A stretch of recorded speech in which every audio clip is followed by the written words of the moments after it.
momentos de cambios, de reformas, que es la de 1946, 1963 y 1977. Son tres momentos de reformas en donde se van a constituir una serie digamos, le va a dar un perfil de cómo debe construirse el sistema político. Entonces, Gracias. Bueno, tal vez me gustaría como pensar a largo plazo, ¿no? Como en procesos más de largo plazo, que nosotros pensamos que tenemos una sociedad mexicana que viene de un régimen porfirista decimonónico y que se tiene que, durante la primera mitad del siglo XX, transformar hacia una, digamos, como modernización política, ¿no? Hacia una vida democrática a la cual no está acostumbrado, ¿no? Eso de ir a votar puede resultar muy extraño en una sociedad que nunca ha votado y que tiene sus vínculos o su agencia política a través de otras prácticas, no necesariamente a través de lo electoral.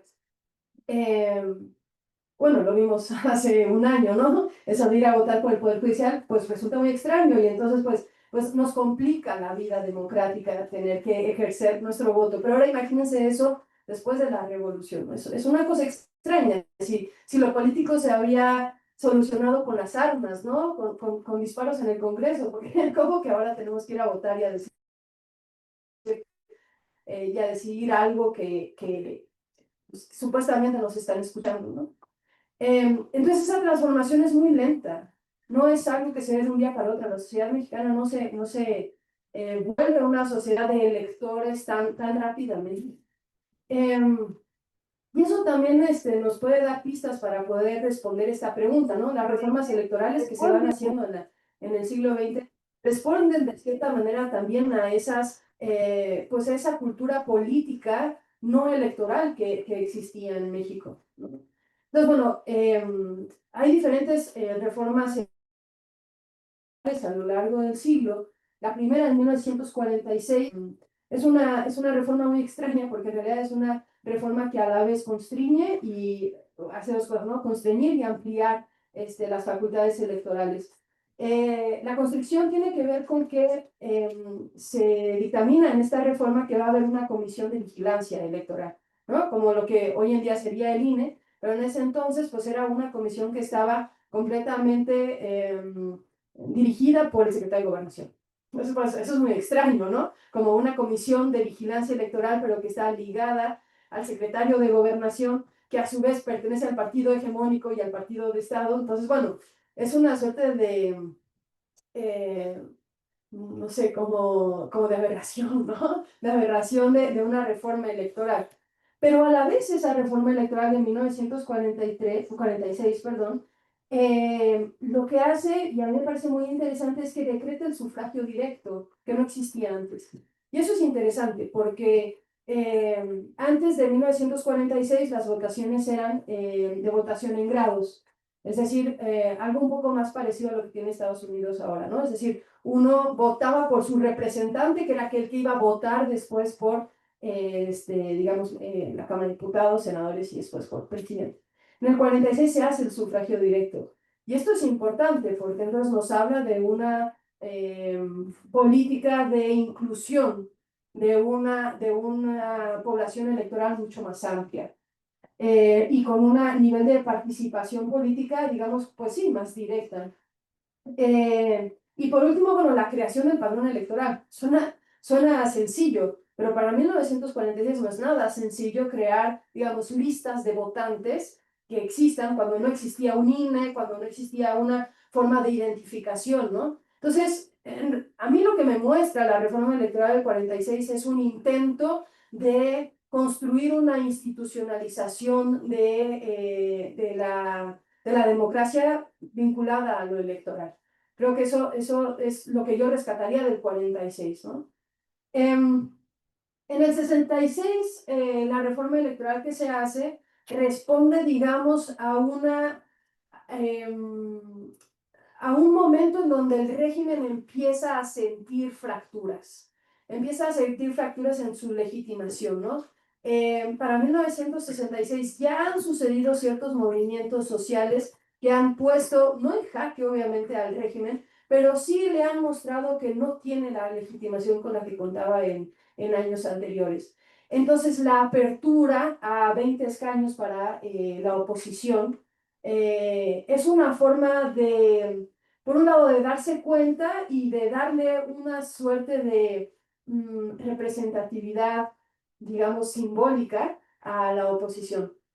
Y eso puede ser que en lo político, práctico, no tenga una repercusión importante, pero en lo simbólico sí, y la política también está hecha de lo simbólico, ¿no? Y lo que nos muestra, o para mí mi lectura, es que el régimen sentía o ya veía que necesitaba legitimarse de otras formas, no solamente mediante el presidencialismo del que estábamos hablando, sino también mediante la inclusión, ¿no?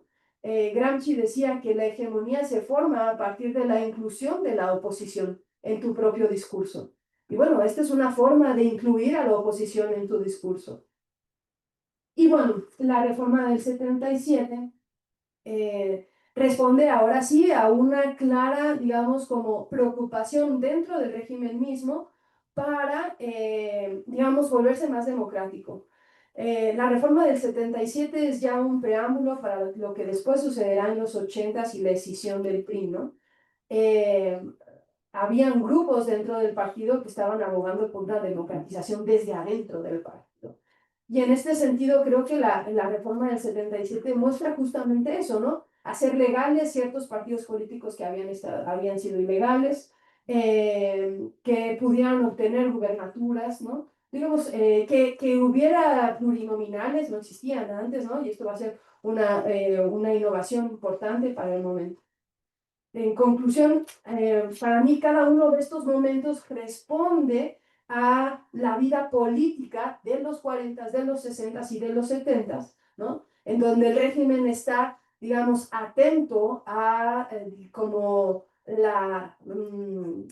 ambiente político y responde desde adentro a esas demandas sociales, ¿no? Que se están fraguando en otro lado que no es el Congreso, que no es dentro de los partidos.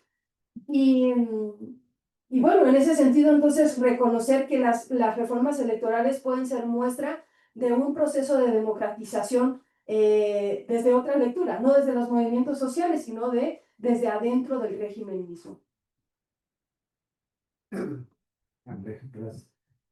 Fíjate que ahorita que estaba hablando Andrea, yo también lo había dividido un poco por las diversas reformas, pero creo que hay como dos momentos.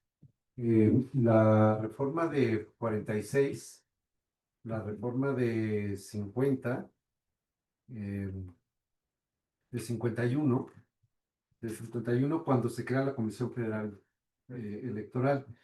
Ahí son dos momentos que me parece que sí son de apertura en algún momento, pero también siguen siendo mecanismos de control específico.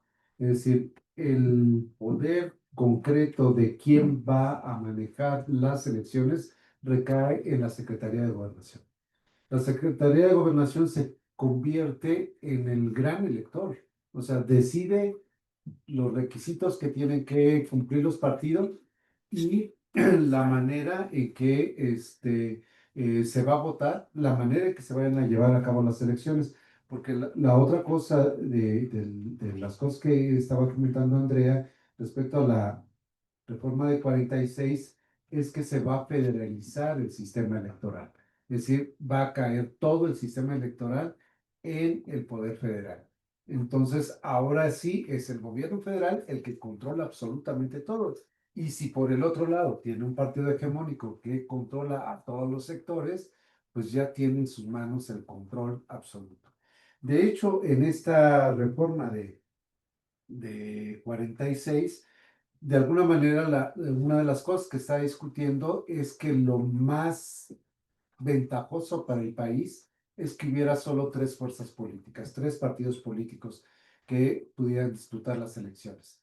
Uno que estuviera cargado a la derecha, que sería el PAN, otro que estuviera cargado a la izquierda, que sería el Partido Popular Socialista, y el PRI. ¿Qué pasaba con eso? El PRI se planteaba como el partido de centro y donde no se iba a ir con ninguno de estos alborotadores, sino plantear un partido nacional, un partido que atiende a las necesidades de todo. Y luego vienen las otras reformas, ¿no? Las de 63 y la de 77, que efectivamente por eso creo que se podría dividir en dos esto. Una es de conservación del poder y otra, algo está ocurriendo en el país y ya no lo podemos controlar del todo. Y quizá en ese sentido la reforma de 63, bueno, lo que permite son los diputados por partido, ¿no? De partido. Es decir, aquellos partidos que logren obtener el 1.5, ¿no? Creo que sí, lo usaron el 1.5, podían tener unos diputados de partido. ¿Y quiénes van a obtener? Pues el PAN y el PAN. Y creo que el PPS en algún momento también tuvo 2 diputados. Pero la prueba de fuego va a ser 1976, las elecciones de 1976, porque no hay oposición, porque todo este sistema de partidos que supuestamente funcionaba en una democracia pues fingida, ¿no? Pablo González Casanova dice, bueno, en la ley sí éramos un sistema democrático, en la realidad no existía tal cosa. O sea, y no existía porque los partidos satélite, el PAN, el PPS, van a declararse a favor de los candidatos oficiales. Y en ese año 76 el PAN no presenta ningún candidato, entonces pues se presentan sin oposición. Entonces, lo que decía Andrea, pues los ojos de afuera dicen, aquí algo no está bien, ¿no? Como en las series norteamericanas, cuando ya está ahí el muerto y dice, ah, entonces pensé que algo no estaba bien. Pues eso pasó con el sistema político mexicano. Algo ya no estaba bien, algo ya se había podrido. Y entonces justamente le encargan a Reyes Heroles, ¿no? A hacer una propuesta. Y justamente lo que decía Andrea hace un momento, es una propuesta donde hay que incluir a la oposición y si no existe la oposición, la vamos a crear, ¿no? Entonces van a crear, por ejemplo, el PCT, que es un partido que va a crear el Estado para tener como la oposición de izquierda, porque ya el PPS se había decantado por un discurso antiimperialista y andaba, exacto, ¿no? Antiimperialista, bien, andaba como por otro lado. Entonces ya no había izquierda. Van a Se va a quitar, digamos, la proscripción al Partido Comunista Mexicano, que pues va a poder participar en las elecciones, y va a surgir una cantidad muy grande de partiditos pequeños, ¿no? De izquierda, de derecha, el PDM, por ejemplo, ¿no? Ligado a aquellos grupos de sinarquistas y demás, empiezan a participar. Entonces, tenemos que crear la posibilidad de que exista oposición. La otra gran discusión es que estas elecciones son totalmente inequitativas, o sea, los que participan en la oposición no tienen posibilidad de nada, porque pues todos los recursos los tiene el partido de Estado, porque desde el pueblo más pequeño hasta la ciudad más grande, pues si van a hacer un mitin, pues ahí está la música, ahí están las sillas, ahí está, y todo con recursos públicos, ¿no?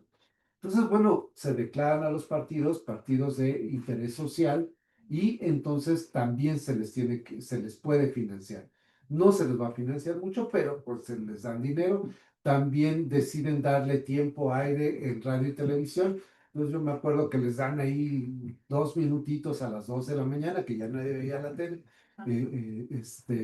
O cuando terminaba la programación, que terminaba a las 12 de la noche, después venía el tiempo de los partidos políticos y la mayoría de la gente, pero pues dice Andrea, pues no está politizada y pues apagaba la tele y era como el momento para dormir. Pero bueno, había ya esa posibilidad. Y lo más importante, los plurinominales. Es decir, el 25% del Congreso podía estar en manos de los partidos de oposición. Entonces, eso sí va a crear un refuego muy distinto de los diputados de partido, ¿no? De los años 60, porque sí, ya empieza a haber más refuego y también hay más presencia en ese momento en la prensa, ¿no? O sea, ya no es lo mismo que el señor del PAN que decía estoy en desacuerdo, a que se levantaran, a que discutieran, etcétera, etcétera, y se convierte en una posibilidad. Y recordemos que más adelante se va a aumentar el número de plurinominales a 200. Y ahí ya el PRI dijo, no, espérense, a mí también me toca, ¿no? Perdón. Nada más para decir unas palabras más sobre esto, es interesante. Yo, bueno, yo creo que cuando se hacen estas reformas electorales, sobre todo la última, la del 77, por un lado responde a la necesidad de una legitimación del partido, pero por otro lado había una confianza plena en la hegemonía del partido mismo. Es decir, hay por ahí un dicho para los que nos dedicamos a esto que dice que en cualquier pueblo de México podías encontrar Coca-Cola y el PRI, ¿no? Entonces, en realidad no había manera de que partidos de oposición pudieran competirle al pulpo que había creado el PRI en toda la República Mexicana. Entonces, no había, digamos, yo no creo que hubiera un miedo a que esa oposición pudiera ganarles, ni siquiera en unas elecciones abiertas y justas, porque la gente, digamos, estaba cooptada con el discurso del PRI, ¿no? Hasta el último pueblito de la sierra más lejana. Entonces, hay una suerte de, dejemos, vamos a dejar que hablen, no vamos a dejar que digan, vamos a dejar que se organicen. Así nos mostramos como un régimen democrático, pero a la vez, pues eso nos legitima más.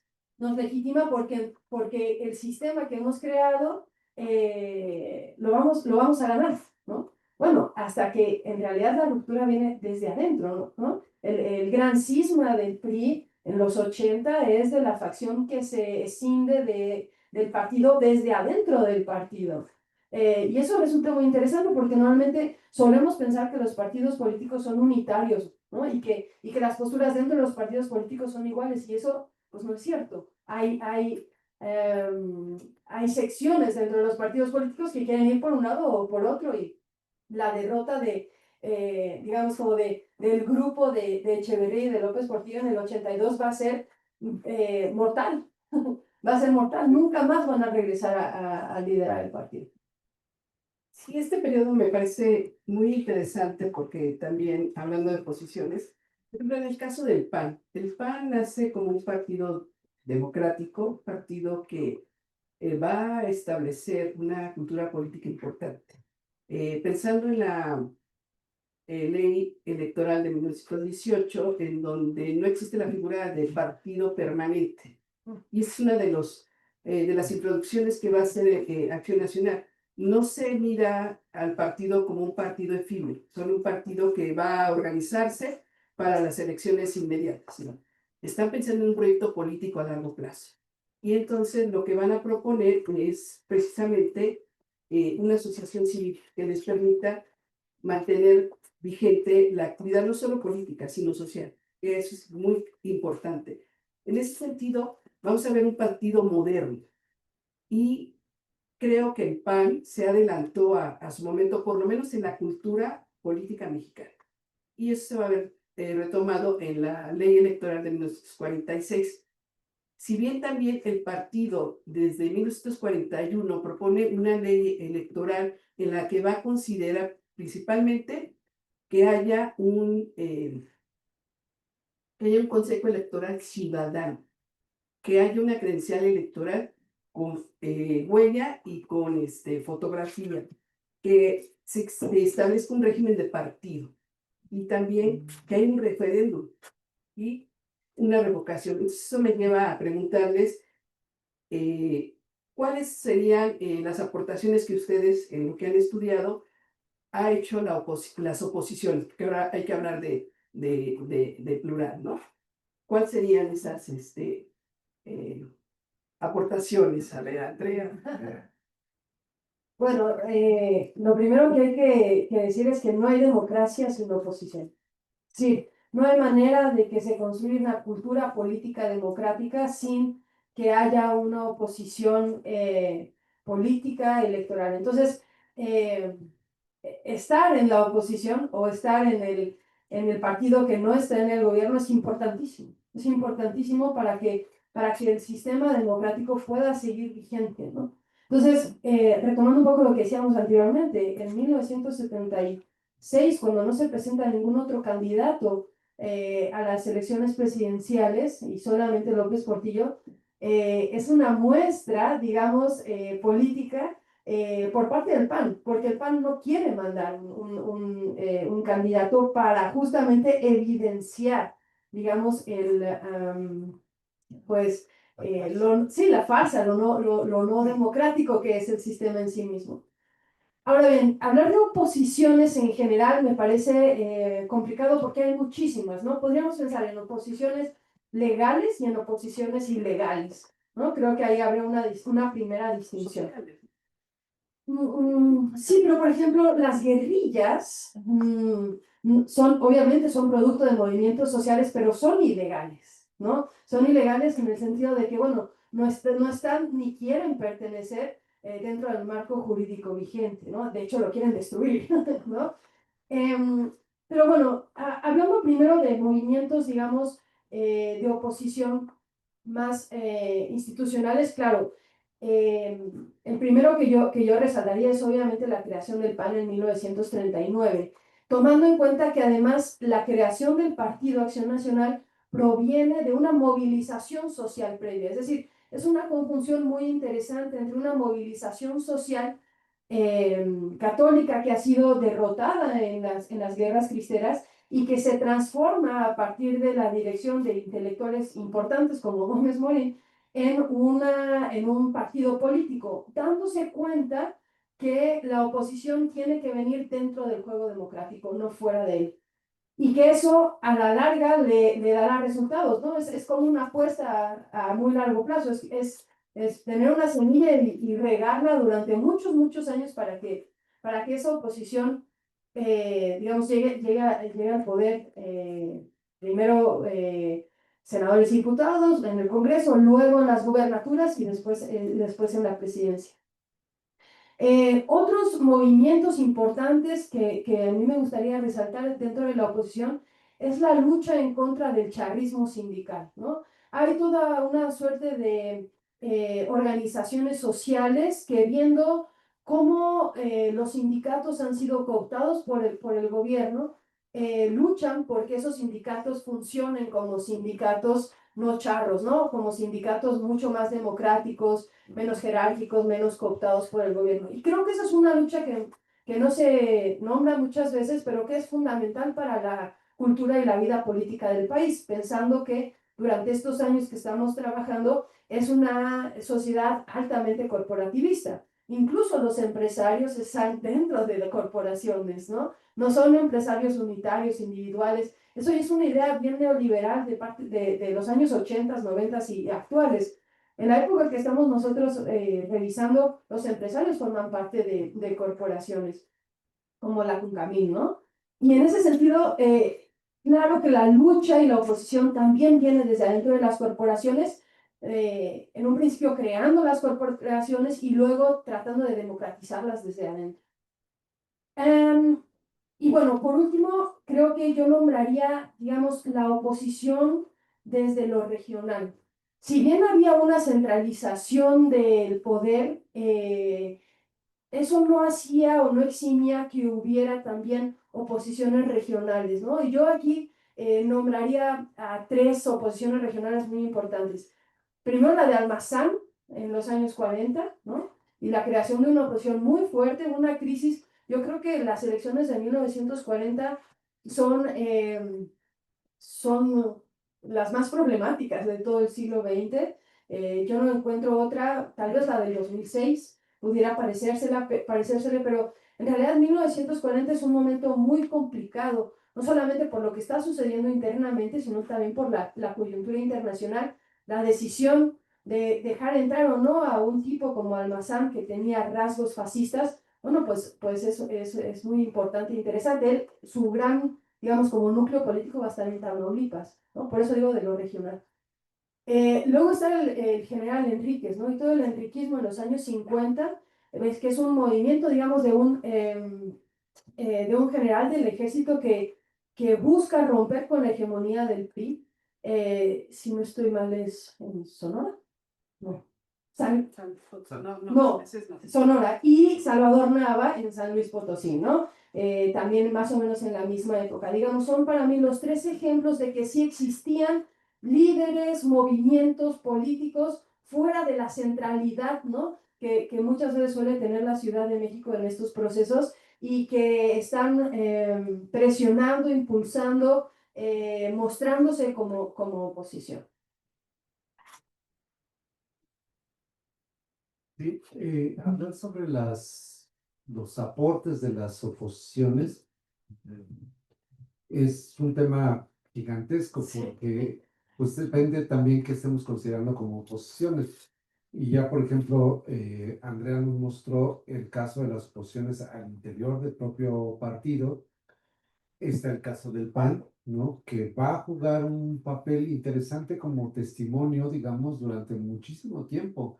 Es decir, todo el tiempo estaba ahí, todo el tiempo está pidiendo que se democratice el país, tiene una agenda muy liberal, ¿no? Muy cercana a la socialdemocracia, ¿no? Al socialcristianismo, aunque el PRI, el PAN bajó su discurso católico, ¿no? De manera muy, muy fuerte a partir de los años 60, ¿no? De manera radical. Por una razón, el PRI encontró la manera de neutralizar al PAN, ¿no? Acusándolo sencillamente de ser un partido pro-católico, que estaba con los conservadores, que estaba traicionando a la patria, etcétera, etcétera. Un discurso muy parecido al que de pronto vimos hoy en día, ¿no? Respecto a las oposiciones, pero llegó un momento en que lo caricaturizó, ¿no? Lo convirtió en una caricatura, ¿no? Entonces, realmente si le preguntabas a la gente qué son los del PAN, pues son muchos y ya. O sea, no había realmente una idea de en qué consistía su proyecto político. Y como decía Lorena hace rato, podían proponer muchas cosas, propusieron muchas cosas, y el caso de Gómez Morín, él era como muy claro en esa parte de que se dedicaban a hacer un proyecto político laico, ¿no? Dentro de un sistema democrático liberal, pero de eso la mayoría de la gente no sabía nada, ¿no? Esta es una de las expresiones importantes y que digo juega ese papel como testimonial de siempre estarlo señalando y decir, ahí están los corruptos, ahí están estos. El otro partido que también se forma con una idea no de partido electoral es el Partido Comunista, ¿no? Se funda en 1919, ¿no? Y bueno, pues hay un montón de mitos y de ideas sobre su fundación, ¿no? Que fue apoyado por Estados Unidos, que viene un hindú, que viene no sé quién, en fin.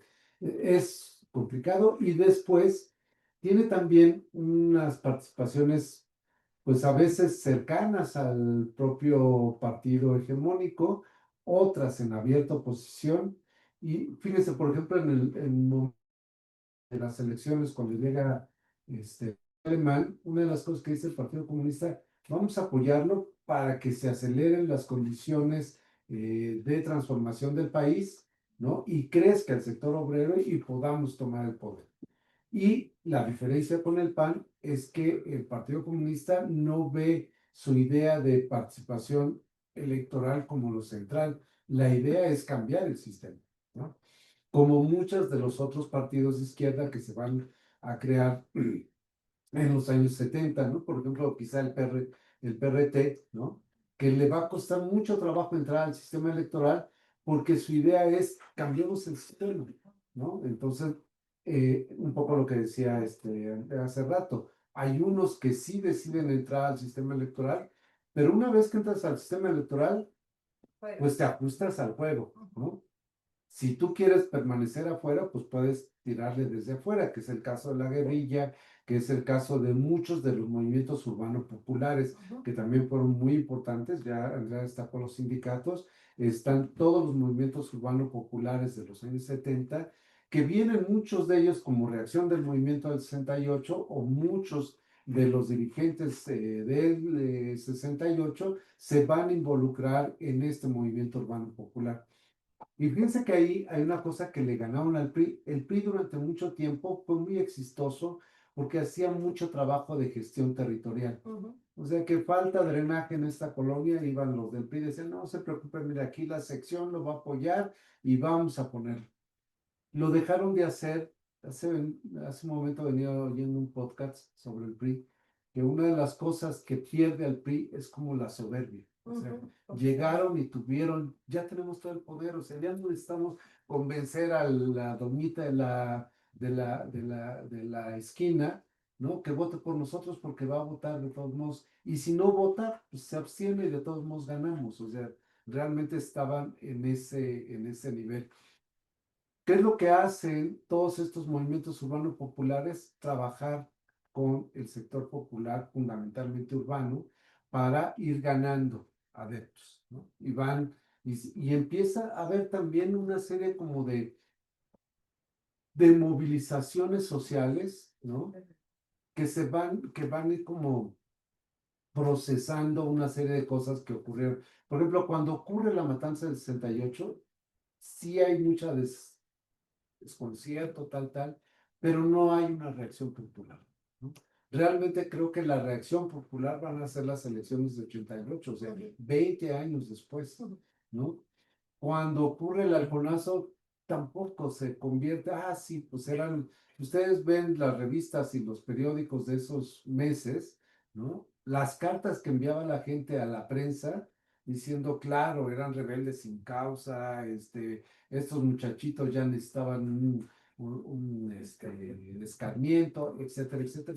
Y ahí está esto que nos preguntabas hace rato, Lorena, esa manera en que se va desgastando el poder y va surgiendo la idea de que estos ya no me representan, ¿no? O sea, harán su reforma política y lo que quieran, ¿no? Para conservar, pero nosotros ahora sí tenemos otras posibilidades. Y esas otras posibilidades pasan por ir a tomar una carretera, por hacer una marcha, por aventarle piedras a la policía, etcétera, etcétera. Y entonces las formas van cambiando.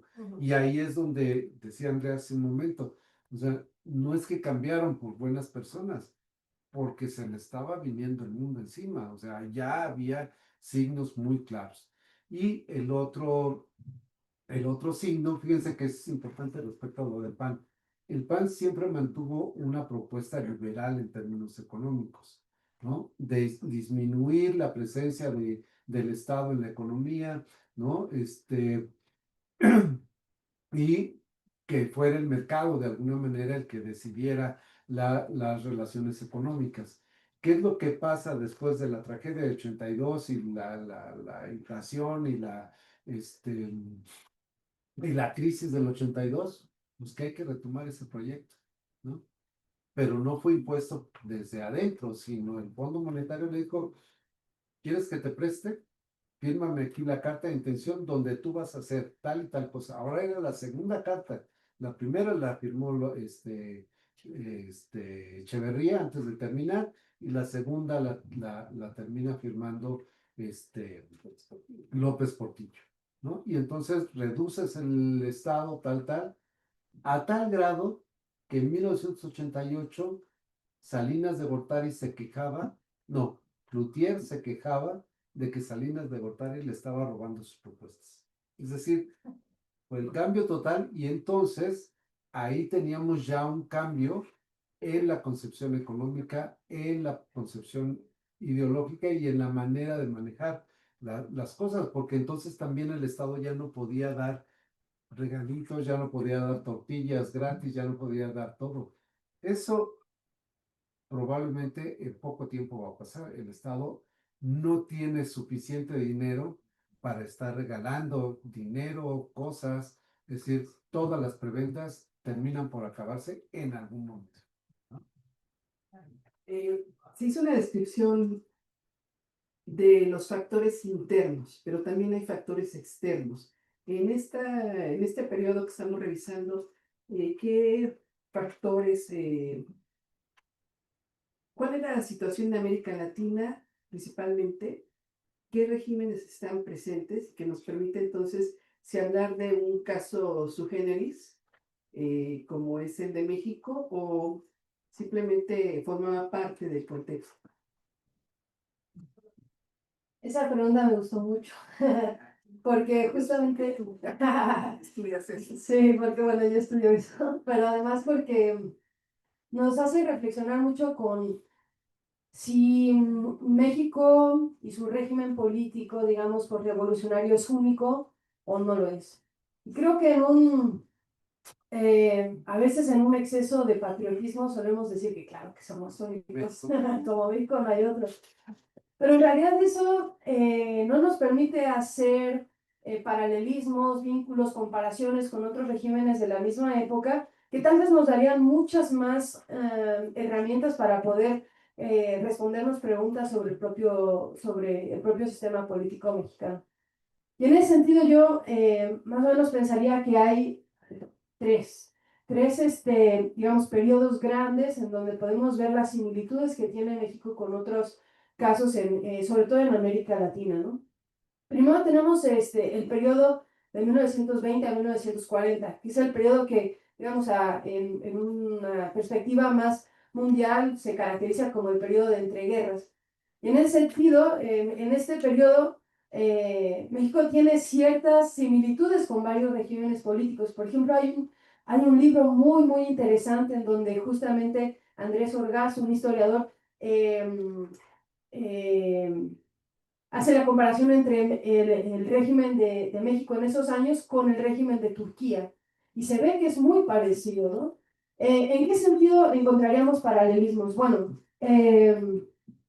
primero la cultura de masas, ¿no? Hay una clara cultura de masas en los años 20 y 30 que son afines a otros regímenes, no solamente el turco, como les decía en este caso, sino también, por ejemplo, al de Perón, al de Getúlio Vargas, es decir, en América Latina pega fuertemente toda la cultura de masas que viene también de otros regímenes europeos. ¿No? Es lo que está en boga en los años 20 y 30, la cultura de masas, la ampliación de los medios de comunicación que lo permiten, etc.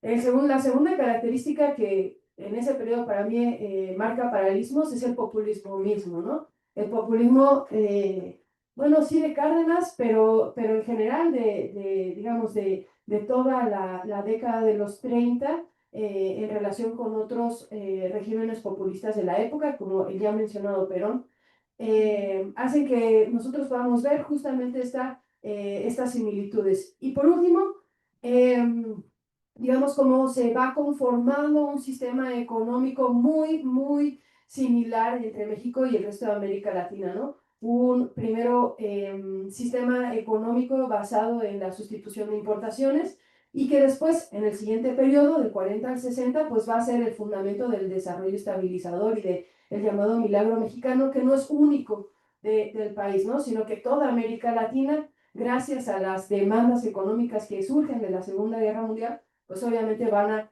a tener similitudes.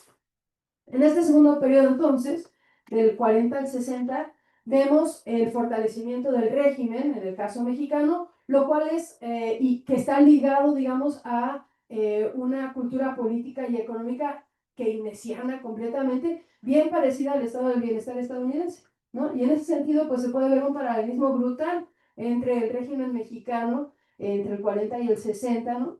En cuestiones políticas, en cuestiones económicas e incluso en cuestiones culturales.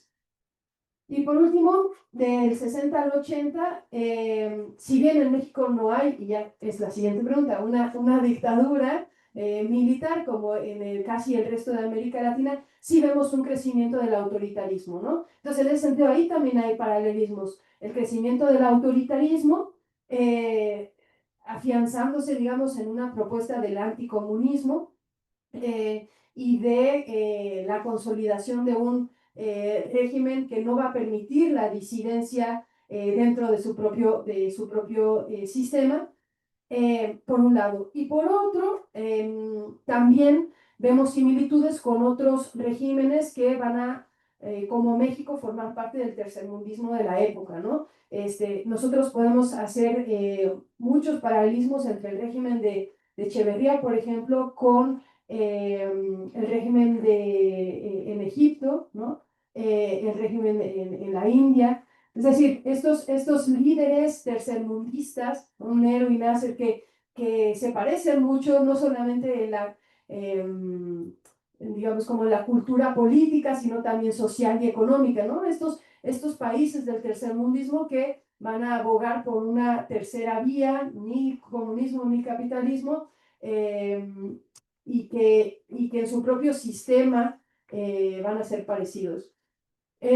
Yo abogaría entonces por eso, por buscar más que la unicidad, la excepcionalidad del régimen mexicano, tratar de comprenderlo en sus similitudes. Y en la búsqueda de esas similitudes es que encontraremos entonces en qué es excepcional. Solamente si podemos comparar con otros es que nos encontramos excepcionales. Si no podemos comparar con otros, ¿cómo sabemos que lo somos? Y en ese sentido, bueno, buscar esas similitudes nos ayuda a comprender mejor sí, lo único que tendríamos entonces como nación.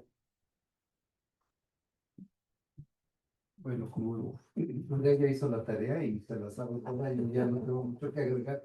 No, no, realmente me parece muy interesante lo que acaba de decir, y sobre todo porque, para empezar, el país no funciona de manera autónoma.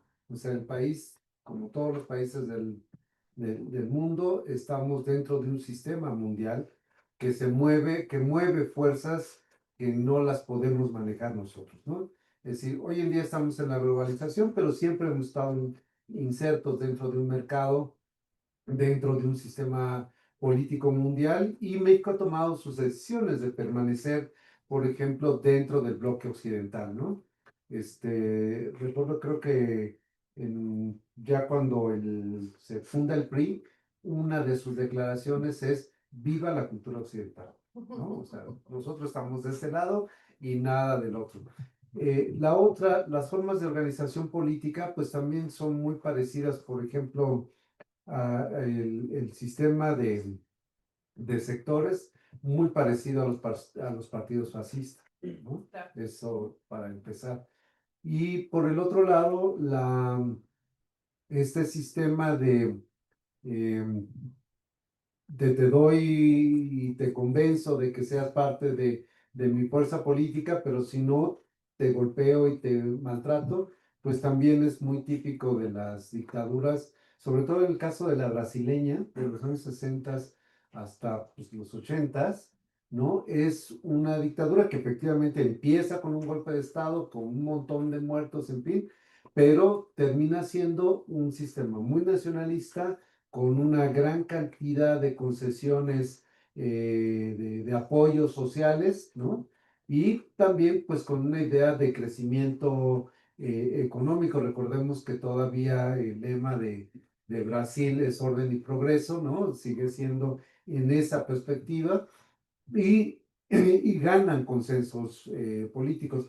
Efectivamente, quizá una diferencia importante es que en México el poder político no se sostiene sustancialmente en el ejército, ¿no? El ejército, como ya vimos, está, digamos, relegado de la política desde los años 40, y no se constituyen, digamos, grandes élites, o no se habían constituido grandes élites económicas y cercanas al poder. Siempre se había mantenido subordinado al poder civil. Quizá esa es la diferencia, y eso nos va a llevar a la siguiente pregunta.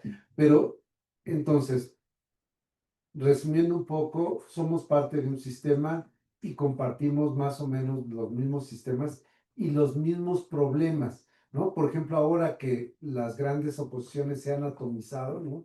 Que ya no tenemos la izquierda y la derecha totalmente definida, que no tenemos definiciones políticas, que no hay entidades políticas perfectamente definidas, pues eso lo compartimos con el resto del planeta. Pero eso está ocurriendo desde los años 50, ¿no? Desde los años 50 se han perdido esas grandes definiciones, y también los proyectos alternativos al sistema se han ido perdiendo. Todo eso lo compartimos.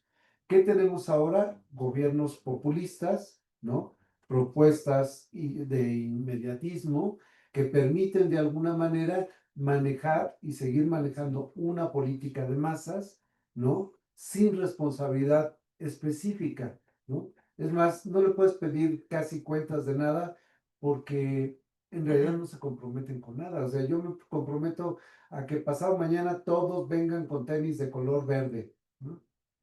Ah, no se cambiaron de color verde. Bueno, pues es que el pueblo decide, ¿no? Entonces, ya no hay ese compromiso. Se perdió esos proyectos. Entonces, eso lo compartimos con todo el planeta, ¿no? Entonces, por ahí iría. Bien, pues, nuestra última pregunta, y Luis Medina, en un texto que se llama Porfirio Díaz y la creación del sistema político mexicano, sostiene que el porfiriato, bueno, que el gobierno prolongado de Díaz no fue una dictadura. Y pensando con lo que dijo Mario Vargas Llosa en 1990, en este interesante encuentro que hizo con diferentes intelectuales de talla internacional, pues sorprendió al menos a México decir que México era una dictadura. Y bueno, me gustaría para el público leer algunas de las palabras que dijo Vargas Llosa. Yo no creo que se pueda exonerar a México de la tradición de dictaduras latinoamericanas. Creo que el caso de México encaja dentro de esta tradición como una matriz que es más bien el de un agravante. Yo recuerdo haber pensado muchas veces sobre el caso mexicano con esta forma. México es una dictadura perfecta. La dictadura perfecta no es el comunismo, la Unión Soviética, Fidel Castro. Es México porque es la dictadura camuflajeada, de tal modo que puede parecer una dictadura, pero tiene todas las características de una dictadura. Entonces, ¿qué opinión les merece esta? Bueno, por lo que se ha platicado de esta hora y media, no sé si el público, la audiencia llegue a la misma conclusión que yo, pero yo estoy en desacuerdo con Vargas Llosa. Yo no creo que sea una dictadura o que haya sido una dictadura, al menos una dictadura perfecta, por varias razones. La primera razón es que no hubiera existido oposición si hubiéramos tenido una dictadura. Puede sonar un poco sencillo, ¿no? O simple que esto que estoy diciendo, pero proveniendo de familias que sí han vivido en dictadura y que tuvieron que salir de sus países por haber vivido una dictadura, a veces me parece un poco extrema la postura de Vargas Llosa, ¿no? Porque en las dictaduras latinoamericanas la vida se fue, ¿no? De quienes fueron opositores, se fueron del país o fueron asesinados. No estoy diciendo que en México no haya habido asesinados, claro que hubo, pero también hubo oposición. En las dictaduras latinoamericanas no estaba permitida esa oposición. Entonces, bueno, ese es uno de los primeros argumentos por los cuales no estoy de acuerdo, ¿no? Ahora, como decía, eso no significa que en diversos niveles el régimen no haya sido autoritario, por supuesto que lo fue. Por supuesto que fue autoritario y todos los estudios sobre la guerra sucia que han salido últimamente nos muestra qué tan sofisticado era ese sistema de represión, ¿no? Ahora, en estricto sentido, digamos, la alternancia política hace, ¿no? Abogar por la no reelección, en el fondo también nos está mostrando, pues, que no es una dictadura clásica, al menos, aunque en ciertos momentos el poder del presidente fue metaconstitucional, sigue existiendo una constitución y una constitución que valió muchas vidas en la Revolución Mexicana y que sigue estando vigente. Por ejemplo, en dictaduras como la chilena, la constitución dejó de formar parte de la vida política y se creó una nueva constitución que hoy en día es vigente en Chile, pero que es una constitución arraigada a la dictadura, ¿no? Entonces, esa es otra de las... no se eliminó la división de poderes por mucho que estuviera cooptada, y eso permite entonces que haya una alternancia política después, que haya oposiciones internas, que haya incluso reformas electorales ¿no? Sin esta división de poderes no se hubiera logrado. Hay existencia de una oposición legal, como decía, a veces reprimida, a veces cooptada, a veces comprada, pero hay una prensa que en ciertos momentos puede ser crítica, y una expresión relativamente libre de ciertos intelectuales frente al gobierno mismo. Vargas Llosa no hubiera podido decir eso si hubiera estado en una dictadura real, ¿no? Y en el fondo también el propio sistema corporativo que tiene, tal vez no lo logra, tal vez es charro, pero busca una inclusión de las masas en el propio sistema. Es otra de las características que hace que el sistema no sea una dictadura clásica como las latinoamericanas. Ahora bien, eso tampoco significa que sea una democracia, ¿no? No, yo no estoy diciendo que sea una democracia. Pero no me arriesgaría a, digamos, como a suscribir lo que está diciendo Vargas Llosa por las razones que les acabo de comentar. No sé qué opinas, Saúl.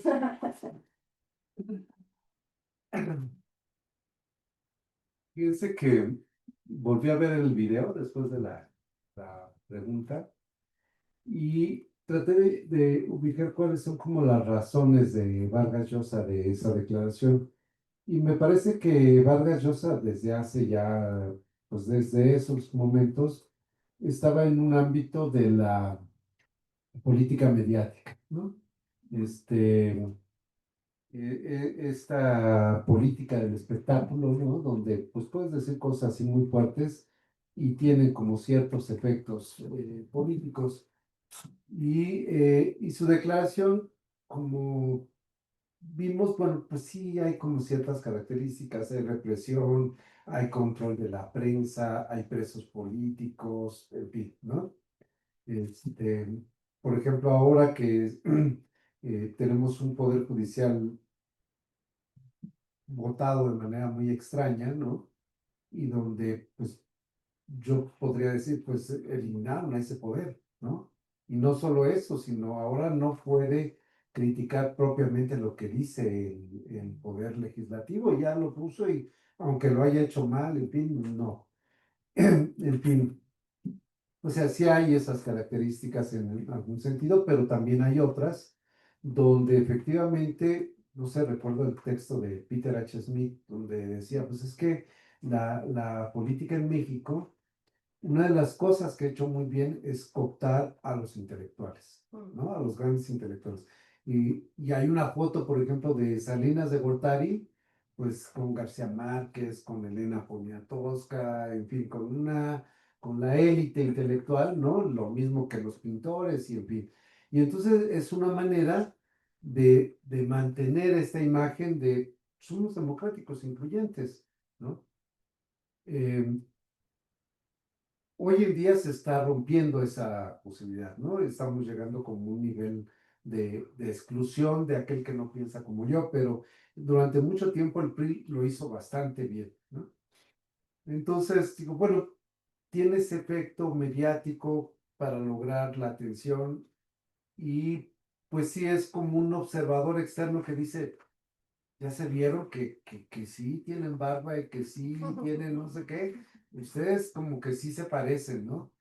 Efectivamente, quizá la gran diferencia, lo que decía yo hace un momento, es el uso o no del ejército, ¿no? Como una fuerza represora, o el ejército con un proyecto político propio, ¿no? Como el caso de Argentina o de Chile, ¿no? O Perú o Brasil, ¿no? En ese sentido sí es muy distinto. La otra cosa es que el comentario que hace Octavio Paz, ¿no? Cuando Krause dice, bueno, entonces no es una dictadura, sino una dictablanda. Entonces Octavio Paz le dice, no, no, no, a ver, no, no, no, yo como científico social no puedo admitir eso, ¿no? Este sí es un régimen de partido único, hegemónico, pero de ahí a compararlo con las dictaduras latinoamericanas hay una distancia muy fuerte, ¿no? Entonces, Y efectivamente creo que en ese sentido Octavio Paz pues está siendo mucho más preciso con la observación. O sea, entonces por eso digo, de un lado tenemos como el espectáculo y yo lo digo porque soy escritor y muchas veces así ocurre y pues está bien, rompe, destabiliza y crea una idea. Pero desde la presión de las palabras dices, espérate, no es así como lo podemos decir.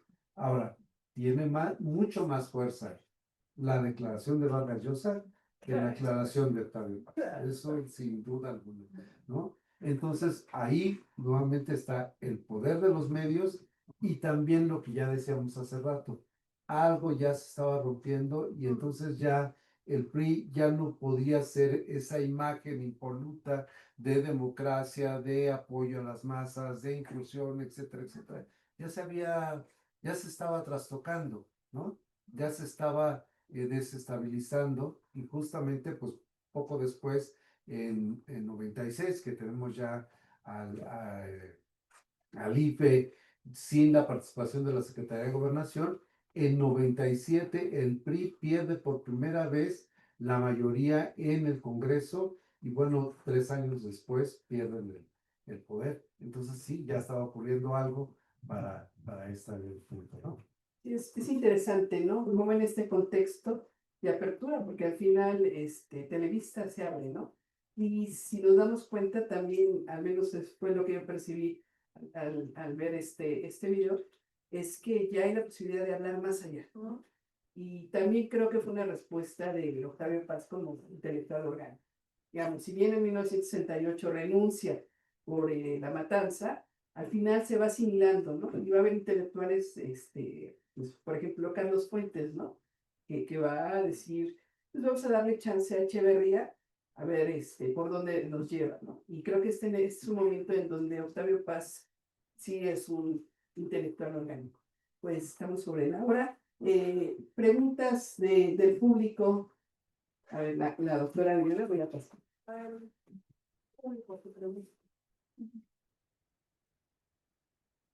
Pues muy interesante y muy valioso el conversatorio que realizaron Fernando y Adriana del Centro Cultural Gómez Marín, los conferencistas de primera, el señor Renato Ortega, aquí estoy trabajando.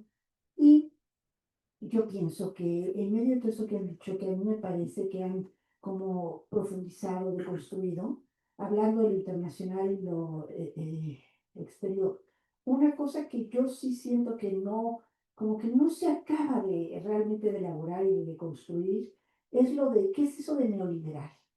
¿No? La verdad, eso a mí me tiene muy enojada porque pienso yo que en el caso de México, pues hubo un exceso del gasto durante el periodo de López Portillo. Era insostenible, pero además fueron muy hábiles las personas que estaban manejando las cuestiones económicas en renegociar la deuda con el Fondo Monetario Internacional. Si no, quién sabe qué debacle hubiera ocurrido en México, ¿no? En ese sentido, digamos, todo el esfuerzo que se hizo hasta llegar a Salinas permitió crear una riqueza social y una focalización de los programas públicos, pues que no se perdió y que todavía tenía una intención política y una intención social. Digo, lo estoy diciendo así muy rápido, nada más, pero... Y de ahí que todo lo que se llama la transición hacia la democracia tuviera un piso imposible de sostener. Entonces, cuando yo digo, hey, periodo neoliberal, que no sabían nada, unos fricachones, yo digo, bueno, pues ¿de dónde sacaron esto? ¿Qué? ¿Dónde lo leyeron? ¿Dónde lo estudiaron? Ese es como mi enojo actual. Aprovechando que está aquí el micrófono, ya también hago un comentario. A ver, me uno a esta discusión sobre si era o no una dictadura el régimen postrevolucionario. Sin duda, creo que el régimen postrevolucionario, a nivel comparado o en perspectiva comparada, era un régimen único en el mundo, ¿no? Porque no se parecía a ningún otro, a pesar de que compartía rasgos con muchos, sin embargo, tenía sus características muy mexicanas, muy sui generis. Ahora, respecto a la pregunta de si era o no una dictadura, yo creo que habría que empezar por definir qué entendemos por dictadura. Desde mi punto de vista, la dictadura es cuando el poder está concentrado en una persona o en un mismo grupo político. Los grados de represión pueden variar entre dictaduras. Evidentemente hay dictaduras que son muy represivas, que recurren a la represión de manera sistemática, y hay dictaduras que recurren a la represión de manera selectiva.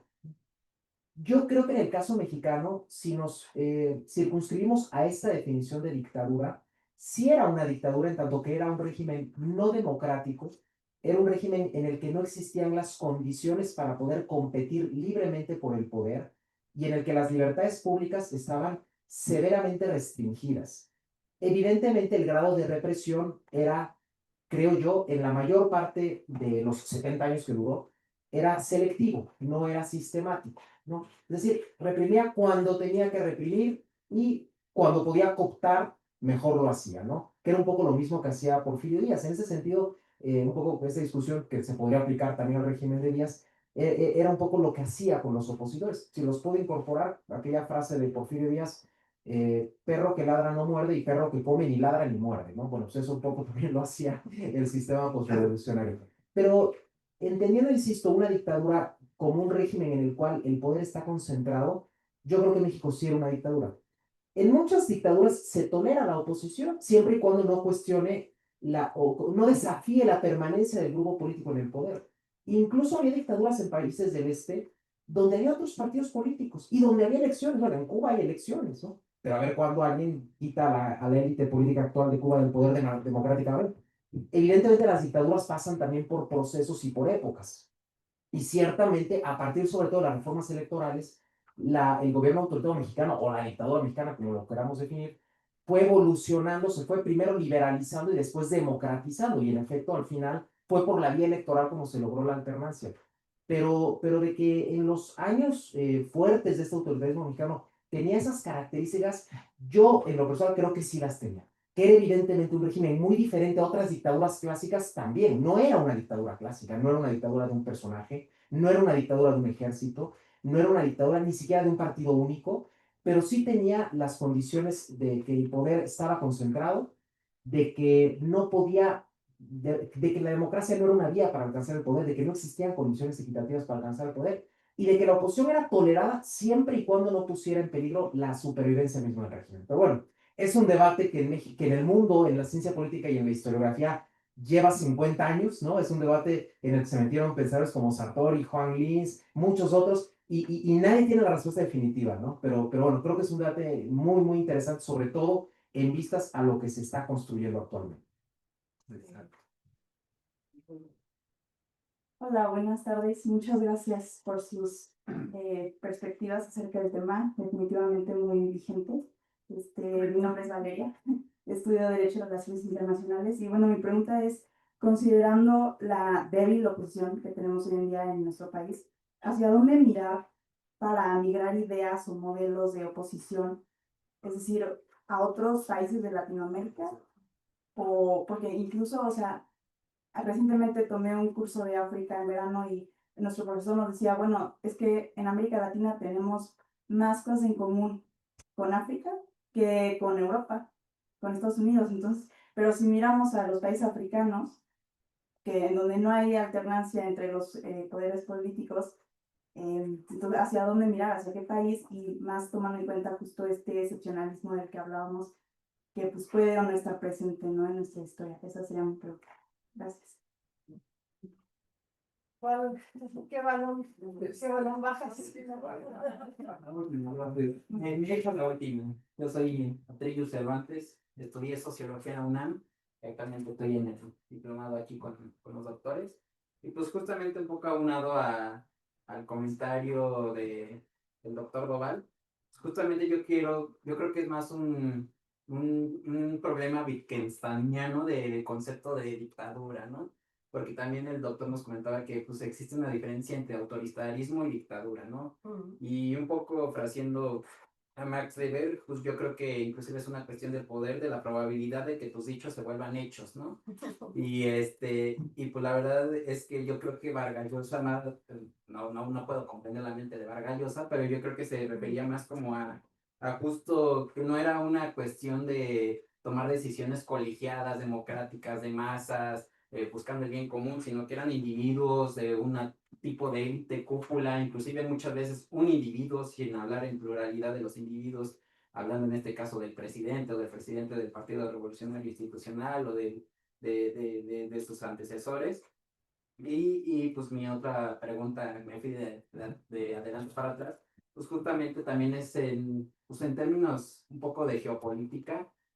A la primera vez que el PRI perdió una gubernatura, fue hasta 1989 en Baja California, ¿no? Y cuando verdaderamente el PRI perdió la mayoría de las gobernaturas, fue hasta el 2018 si no me equivoco, ¿no? Entonces, yo quiero preguntarles, ¿ustedes consideran que en realidad la oposición solo tuvo una pugna en términos federales y no en términos locales, también tomando en cuenta que hubo una reforma electoral, me parece en 1977, que fue cuando la Secretaría de Gobernación le quitó a los municipios esta decisión de coordinar las elecciones locales y en realidad ahora la Secretaría de Gobernación a nivel federal fue hasta cuando, no me acuerdo si en el 46, fue hasta en el 46 hasta que la Secretaría de Gobernación decidió concentrar la organización de las elecciones y ya no dejársela a los municipios, pues también en realidad era una pugna también por lo federal, o sea, primordialmente por lo federal, solo por lo federal, o qué fue lo que sucedió en realidad como oposición en ese entonces. Le damos la palabra a Luis. Sí, le entra por la parte de la dictadura. Bueno, Eso creo que está bien interesante.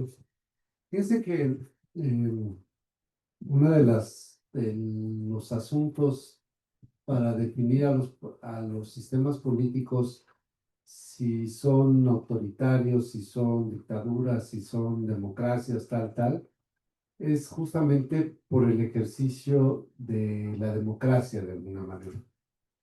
Pero todos los sistemas políticos tienen lo voy a decir así casi como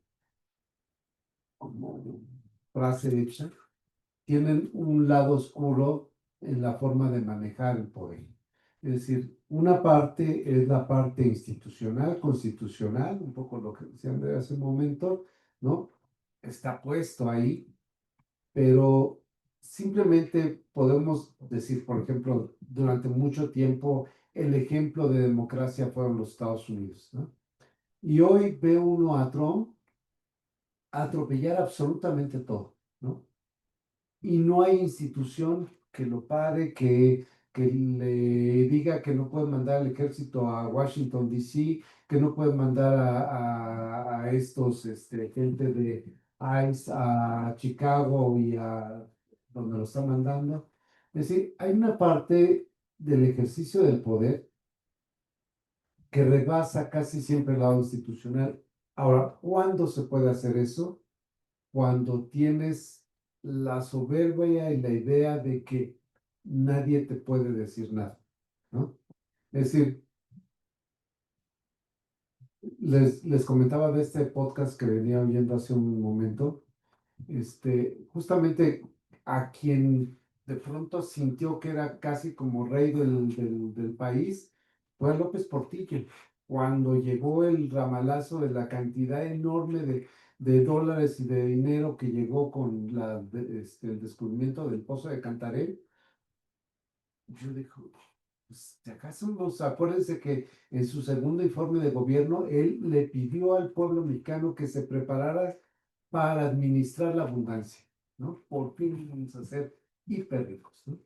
Entonces, habían llegado a ese nivel y entonces cuando estás en ese nivel de locura, cuando crees que no hay ninguna oposición, y lo voy a relacionar un poco con la pregunta sobre qué podemos hacer como país y construir la democracia permanente, es cuando se hacen estas cosas, cuando no me importa lo que digas tú, yo voy a cambiar la constitución y voy a aplastar al de allá enfrente y ese me cae gordo y mis amigos yo los defiendo y no los meto a la cárcel porque son mis amigos y no importa lo que hayan hecho, ¿no?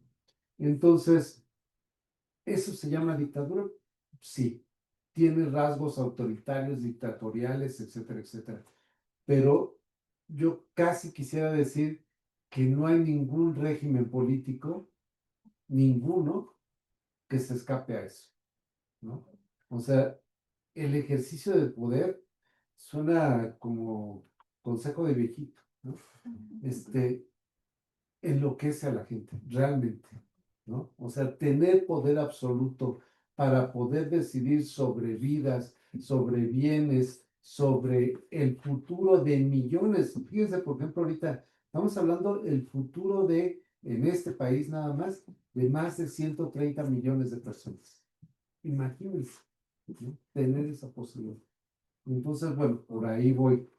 El asunto de las oposiciones, fíjense que la ruptura de sistemas aparentemente muy consolidados, ¿no? Por ejemplo, recordemos el caso de Libia, el caso de Siria, etcétera, etcétera, se están dando no a través de los partidos políticos, se están dando a través de movilizaciones sociales, que quizá el único gran problema es que son movilizaciones sociales sin cabeza. Entonces, el caso de los chalecos amarillos, el caso de la primavera árabe, es decir, finalmente no hay un proyecto que termine por construir una cosa distinta. Y, por ejemplo, recordemos el caso de Egipto, ¿quién se terminó quedando con el poder? Los militares, ¿no? Entonces, ese es quizá el gran problema que tienen ahora las oposiciones. Alguien decía hace muy poquito que Salinas Pliego podía ser un buen candidato a la presidencia y alguien podría decir, no, ¿cómo va a llegar ese personaje si no ha pagado sus impuestos, etcétera, etcétera? ¿Cómo llegó Trump a la presidencia? Ni siquiera el Partido Republicano lo quería, ¿no? Y con Es- demandas. Y con una cantidad de demandas judiciales lo declararon culpable, pero no lo condenaron porque pues, era presidente, ¿no? El presidente electo. Entonces, fíjense, o sea, el grado de ruptura, de descomposición que tiene de alguna manera la democracia en general, ¿no? Entonces, los mecanismos de ruptura pueden ser por cosas aparentemente muy sencillas, pero que sí le pegan a la gente y de pronto llega alguien y le dice, yo lo puedo resolver. Yo voy a acabar con los corruptos. Es la manera en que llegó Obrador. Yo voy a acabar con la corrupción, con la frivolidad, con el neoliberalismo, ¿no? Es decir, y claro que no acabó con el neoliberalismo. Seguimos en un sistema que seguimos peleando por mantenernos en el TEMEC, por seguir teniendo concesiones, etcétera, etcétera, y globalizados, ¿no? Entonces, pues esas serían algunas de las cosas que uno puede decir, pero esto es de muy largo plazo. Respondo rapidísimo porque sé que ya nos tenemos que ir. Bueno, primero, sobre la discusión sobre si dictadura o no dictadura, me parece que le podemos dar también la vuelta a la pregunta y es más bien pensar que restringir lo democrático solo a lo electoral me parece también un error. Es decir, la democracia no solamente se construye en lo electoral, en si se puede o no votar, en si tienes representantes, en si hay partidos de oposición, en si hay alternancia política. Lo democrático es mucho más que eso, ¿no? No es solamente lo electoral y el ejercicio electoral. Lo democrático proviene también en las organizaciones sociales, en los movimientos sociales, en la representatividad, en la participación política. Entonces, en ese sentido, para decir que una cosa es dictadura y por lo tanto que no es democracia, pues entonces habría que también definir qué es democracia, ¿no? Y en ese sentido, no es la dictadura perfecta, creo yo, que decía Vargas Llosa, ¿no? Tiene también rasgos de esa democracia, tal vez no electoral, pero sí de otros rasgos que tiene la democracia dentro de la configuración social y cultural política. Ahora, sobre el neoliberalismo, yo creo que la respuesta es que son dos posturas políticas diferentes. No tiene que ver que si unos son más bobos que otros, sino en cómo están pensando la configuración del poder en relación, o del poder político en relación con el poder económico, en cómo está estructurado el Estado, en cómo está dividido lo público de lo privado, y en el fondo pues son dos concepciones diferentes de Estado. Y en ese sentido, claro que hubo un neoliberalismo en México que se inició de manera muy tímida en el 82 y que luego fue tomando fuerza en los 90. Y que el régimen actual está en contra de ese pasado en específico, pero no por una cuestión de considerarlos más o menos inteligentes, sino por una cuestión de una postura política diferente y de concepción del Estado diferente. ¿Y a dónde mirar? Uf, qué pregunta. Qué pregunta porque no hay modelos, porque corremos el riesgo de que si no hay una oposición organizada que está en vínculo con las bases, escuchando a los jóvenes, corremos el riesgo de tener miles. Y ese sí es un problema. Entonces, la responsabilidad de la oposición está en consolidarse de tal forma que no permita que lleguen esos personajes como Trump, como Milley, como muchos otros que están surgiendo, ¿no? Y yo concuerdo ahí con Saúl, son rasgos que nos están mostrando la debilidad de las democracias actuales y de la importancia de crear otras formas de organización que tal vez ya no son los partidos políticos, sino que son otras formas de comunicación, otras formas de organización y de escuchar las demandas sociales y de grupos que no están representados en los partidos políticos ni en las ideologías clásicas. Bien, pues damos por concluido este conversatorio, les agradecemos y los invitamos para el próximo conversatorio. Pues, buenas noches. Bravo.